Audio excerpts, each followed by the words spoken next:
Je vais continuer le cours tension électrique. C'est un cours de la partie électricité du programme tronc commun scientifique et branche technologie.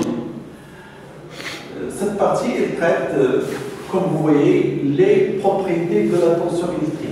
Deux propriétés fondamentales très importantes sont l'unicité de la tension, la différence de potentiel dans un circuit parallèle et la loi d'activité des tensions. Je commence par la propriété 1, la loi d'activité des tensions électriques. Je vais considérer un montage pour ne pas le tracer sur tableau, c'est plus clair ici. Vous avez entre deux points A et B d'un circuit trois composantes, une résistance R, un moteur M et une lampe. D'après les symboles, vous devez connaître cette résistance. Entre C et D, c'est un moteur. Et entre D et B, une lampe.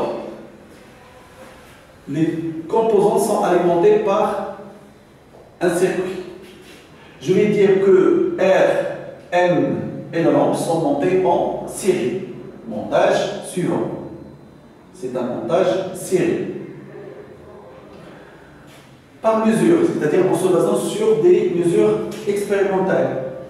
La différence de potentiel entre A et B, c'est la différence de potentiel entre A et C, plus la différence de potentiel entre C et D, plus la différence de potentiel entre D et B. En bref, UAB, c'est UAC plus UCD plus UDB.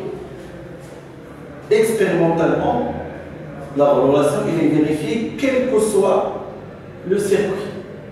Donc, on peut généraliser ça comme une loi qui dit que la tension aux bornes d'un ensemble de dipôles montés en série est égale à la somme des tensions aux bornes de chacun des dipôles. Je reprends la tension aux bornes d'un ensemble, c'est-à-dire la différence de potentiel entre les bornes de l'ensemble. C'est la somme des différences de potentiel aux bornes de chaque composante de l'ensemble.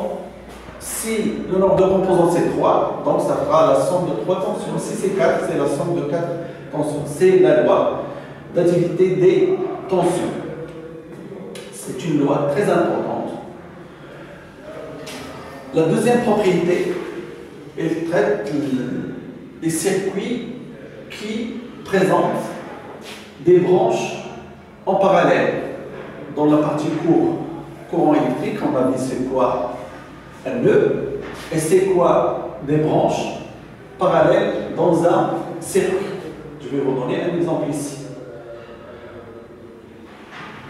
Le circuit du tableau, comme vous voyez, c'est un circuit qui contient, je ne vais pas tarder ici, qui contient normalement deux nœuds. Le nœud A équivaut à C équivaut à E, et le nœud B équivaut à D équivaut à F. Je reprends équivaut, ça veut dire que B est équivalent à D équivalent à F. Ils ont le même potentiel. On a ici le symbole de la masse de tout à l'heure. Ces trois points ont le même potentiel, c'est V de M, alors que A, C, E, le E aussi ont le même potentiel. La géométrie du circuit n'a pas d'importance ici. La loi dit que la différence de potentiel entre A et B, c'est la différence de potentiel entre C et D, et c'est la différence de potentiel entre E et F. Par mesure, UAB égale UCD égale AEF. Ou bien, puisque ACE sont équivalents, BDE sont équivalents, donc UAB égale à UCD égale à UEF. UAB égale à UCD égale à UEF égale aussi à UPN. Ça, c'est la propriété de la tension dans le cadre d'un circuit parallèle. La loi dit que la tension au bord d'un ensemble de dipôles montés en parallèle, ou bien on peut le dire autrement en disant c'est par dérivation, est la même. Les deux propriétés, je rappelle, sont la loi d'additivité des tensions et l'unicité. Un appareil spécifique ou très particulier qui permet de visualiser une tension électrique, c'est un oscilloscope. Je vais le montrer par sa photo. Ce que vous voyez ici, c'est un appareil très complexe.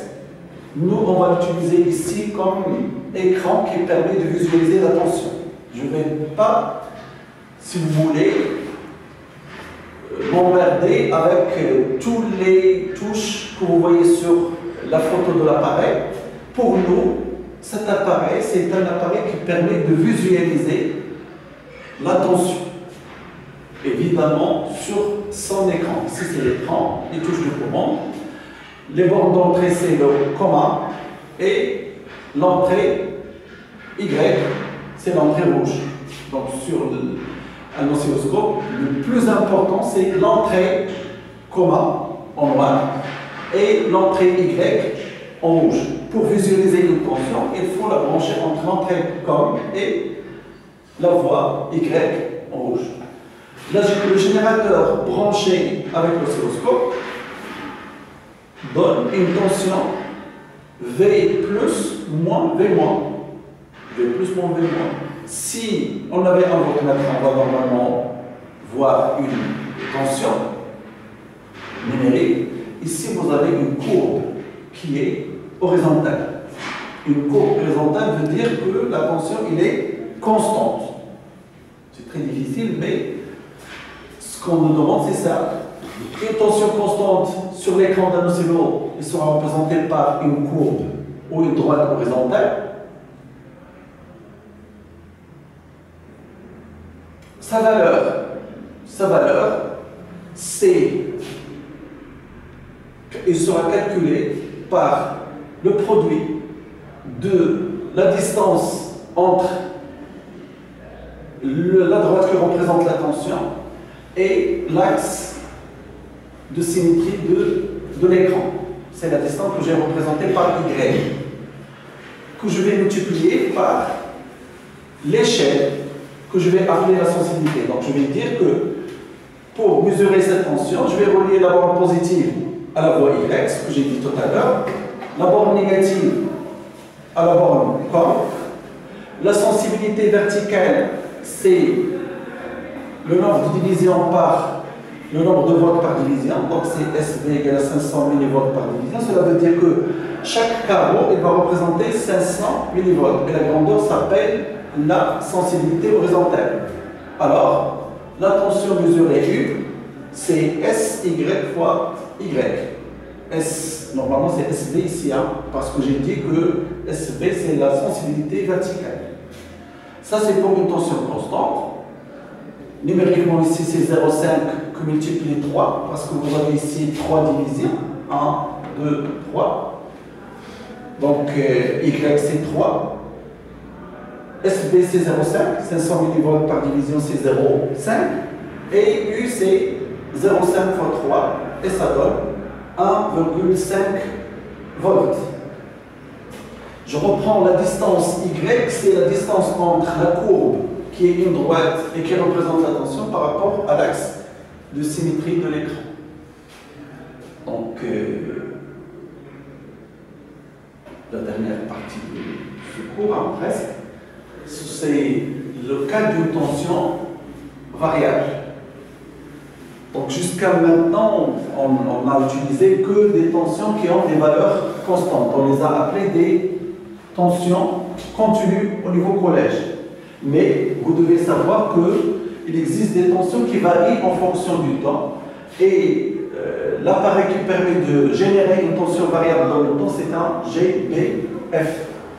La tension délivrée par le GBF est branchée avec l'oscilloscope. Elle donne une courbe que vous voyez en vert.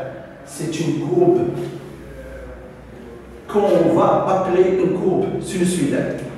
Oui, la tension, je vais l'appeler une tension sinusoïdale.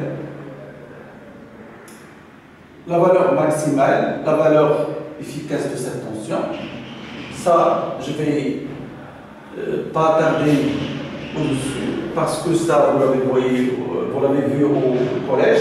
La valeur maximale d'une tension sinusoïdale, c'est, comme vous l'avez vu tout à l'heure, c'est SY, non, SV fois Y. Avec Y, c'est la valeur maximale en division sur la courbe sinusoïdale. Sur la courbe sinusoïdale, vous avez le point maximum de la courbe et le point minimum de la courbe et l'axe de symétrie de l'écran. Y max, c'est la distance maximale. La sensibilité verticale, c'est SV. La tension maximale, c'est U max, c'est SV fois Y max. Aucune différence avec la mesure de tout à l'heure.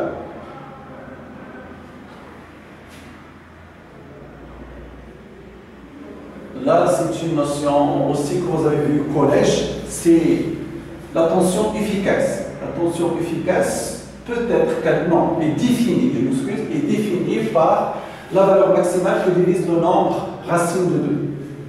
Par définition, la tension efficace d'une tension sinusoïdale, c'est U maximale que divise la racine de 2. Numériquement, on a pris la valeur 3 pour U max. La racine de 2, c'est presque 1,41. Le rapport donne 2,12. Une autre grandeur qui caractérise le potentiel ou non, qui caractérise la tension sinusoïdale, c'est la période. Donc je vais reprendre ici la définition de la période, comme vous voyez sur le tableau. La période d'une tension, c'est un temps. Elle est égale à la sensibilité horizontale fois tension, voilà, je m'excuse ici. Horizontalement, on mesure un temps avec une échelle qui sera appelée la sensibilité horizontale. Time, 100 millisecondes par division. Donc chaque carreau horizontal, il représente 100 millisecondes. Entre deux minima successifs, vous avez 1, 2, 3, donc 3 divisions. Et chaque division, elle représente 100 millisecondes. Ce qui veut dire, lorsque je vais calculer ma période, alors ma période, ce sera le x qui était 3. Et la sensibilité horizontale, c'est 100. X c'est 3,3 fois 100 et ça donne 330 millisecondes. La fréquence, par définition, c'est l'inverse de la période. L'unité c'est le Hertz, avec un Hertz c'est seconde moins 1. D'autres tensions sur les variables, mais on a deux. Une qui varie de manière dite triangulaire, c'est tout à fait différent de ce que vous avez vu tout à l'heure. Ce n'est pas une sinusoïde ici, on va dire que c'est triangulaire. Ce sont des lignes brisées. C'est une tension dite triangulaire. La tension, deuxième type, c'est une tension dite carrée. Pourquoi? Parce qu'on peut la considérer comme étant comme une tension qui a une valeur constante positive sur la moitié de la période, une tension négative constante sur la deuxième moitié de la période. Donc, on va s'arrêter ici, c'est la fin de ce cours.